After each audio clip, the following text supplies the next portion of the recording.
Hi friends, இப்போ ஆகா கல்யாணம் பார்க்க போகிறோம். ஆகா கல்யாணத்தில் வந்துட்டு ஆளுக்கு ஒரு ஆட்டம், ஆடுபுலி ஆட்டம் ஆடுறீங்களேடாப்பா சாமி அப்படிங்கிற மாதிரி இருக்குங்க.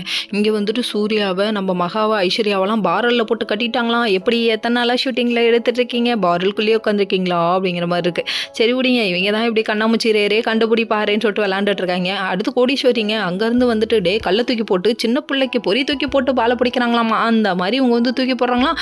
அந்த பொறியில் வந்துட்டு எலி வந்து விழுந்துருமா. ஏன் அப்படி பண்ணுறீங்க அப்படிங்கிற மாதிரி இருக்குது. இவங்க அடிக்கிற அக்க போருக்கு ஒரு அளவு இல்லையான்னு சொல்லி கேட்க நம்ம சகுனி சித்ரா அங்கேருந்து ஃபோன் பண்ணுறாங்க. ஃபோன் பண்ணவங்க சும்மாவா விட்டாங்க, அது ஒரு டம்மி பீஸு, சும்மா வாய் மட்டும்தான் அப்படின்னு சொல்லிட்டு கோடீஸ்வரியை பற்றி தப்பாக நினச்சிட்டோமா, நீ தப்பாக கணக்கு போட்ட, ரொம்ப தப்பு கணக்கு போட்ட அப்படிங்கிற மாதிரி ஆயிடுச்சு. அதுக்கப்புறம் நம்ம கோடீஸ்வரியை பிடிச்சி அடைச்சி வைங்கன்னு சொல்லிட்டாங்க. அவங்க பிடிச்சி அடைச்சி வைக்க இந்த டைம் பார்த்து எதிர்பார்க்காத ஒரு ட்விஸ்ட் என்னன்னு பார்க்குறீங்களா, நம்ம ராஜலட்சுமி வந்துட்டாங்க. சும்மா ஃபைட்டு வேற லெவலில் அடிக்குது.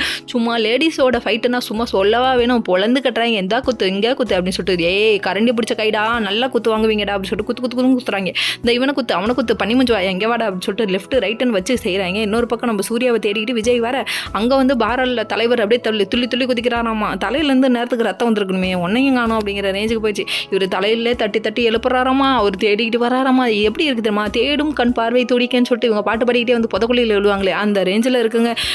அலும்பு பண்ணுறீங்கடா அப்படிங்கிற மாதிரி இருக்குது. இன்னொரு பக்கம் நம்ம ஐஸ்வர்யாவும் நம்ம மகவும் அம்மா தூங்குனது போதும் எந்திரிமா அப்படிங்கிற மாதிரி இருக்குது. அந்த அளவுக்கு தூங்குறாங்க. Okay friends, next